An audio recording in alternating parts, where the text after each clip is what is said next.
I'm sorry, can you hear me? Yep. Okay, perfect. Coach, again, I know this wasn't the outcome that you wanted, but can you speak on the growth of the team in the bubble and just their resilience? Yeah, I mean, I'll tell you a little what I just told them. Like, I just think um, the odds were stacked against this team, and they could have quit a long time ago. I mean, you don't have two players opt out by choice, coming into this, and then three players get COVID and show up late, and have your point guard who's got a rookie of the year campaign going, have an injury, and just it wasn't easy, and I just thought that they just kept working, and it started kind of with leadership from Blake and Elizabeth. They came to work every day. They weren't always perfect, but I think that we just got better. I mean, I wish we had been playing for something today, because I think the outcome would have been differently if that was a game to dictate who went to the playoffs, instead of us being spoiler versus. But I don't think there were a lot of teams that wanted to play us down the stretch. I mean, Betnijah, certainly, showed out today. Kennedy showed what she's capable of. Um, but I just think that we kept, our games were practices. Our games were practices, and so I just think each game we got a little better at one thing, and we weren't always good, but we were able to then take tape and certainly never transfer it to actual practice court, because that didn't exist here. But we certainly transferred the lessons we learned in one game and tried to get a little bit better the next. And so, I'm just incredibly proud of this group and how they kept fighting, and how, when their backs were against the wall, they kept getting better, and they kept believing in one another.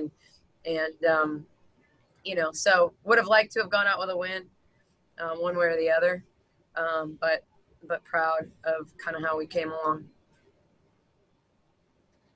Haley Johnson, go ahead. How did y'all approach that mentality shift from yesterday thinking this game might be a chance to playoffs, and then today knowing that it wasn't? Yeah, I mean, I think that, obviously we knew yesterday when we'd had our film session, and I think we took the approach of hey, we got to play the game. We have a chance to be a spoiler. We have a chance to even the series against them. We have a chance to, quite frankly, just prove that we were the better team.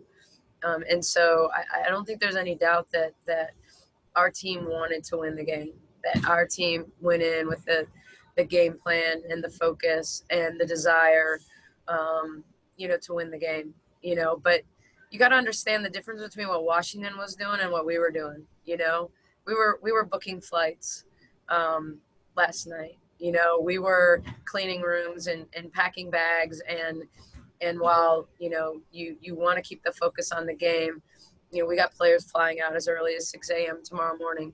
So that's the difference between us and Washington. Washington hasn't packed yet, and they knew they were playing for something.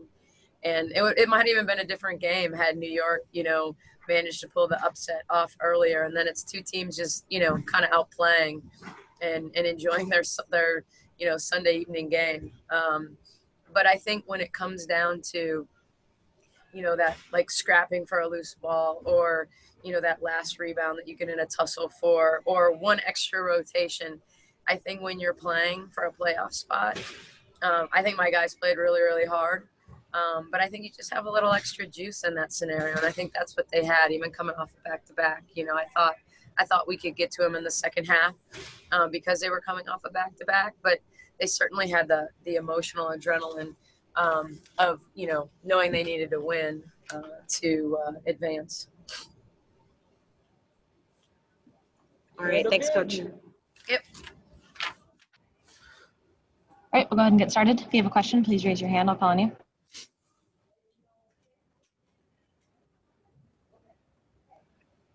Bailey Johnson, we'll start with you. Go ahead. Hi, Betnijah. I'm just wondering what the transition and mentality was from yesterday morning thinking y'all had a chance at the playoffs to then playing today knowing that y'all were out. I mean, it was tough because we didn't think that was going to happen. We thought that we would be fighting for opportunities to play in the playoffs, just because of the way that we were finishing. But regardless of that, we just wanted to come out and finish strong and just give it our all. And I think that we did that, whether we were in the playoffs or not, to just continue to fight and try to get the win. I noticed y'all didn't take shot clock violations like the Mystics have been doing. Was there any particular decision making behind that? No, we just talked about it, made a team decision, and we just decided that we weren't going to do it. Thanks. Sydney Gibbs, go ahead. Hey, Betnijah. I know this isn't how you wanted the season to end, but throughout the course of the season, you've shown obviously tremendous growth and shown that you are a leader on this team. Overall, how would you assess your growth as a player and as a leader during your time in the bubble? I think I've grown a lot, and I owe that to my coaches and my teammates for continuing to push me to be all that I can be. And so throughout this, and I just want to continue to grow, for the next season and seasons after that. I'll continue to work and keep working so that, I stay consistent and just continue to become a better player. And Yakiri Thomas, last question. Go ahead. Hi, Betnijah. You had a heck of a year. Could you just speak on your positives for this season? I'm sorry, my what? Your positives for this season? I think we had a lot of positives. We starting off, people didn't think that we would have been in the position that we were in, regardless of the obstacles that we faced. We continue to fight. We continue to get better as a team, building our chemistry and everything. And even though we didn't end the way we would have wanted to, I think just the fact that we were fighting for a playoff spot just a few days ago, really says a lot about our team. And numerous amount of games, like we were right there. So as long as we just take this momentum into next year and continue to grow, continue to build, I think we'll be all right. Thank you. Thank you. Thanks, B.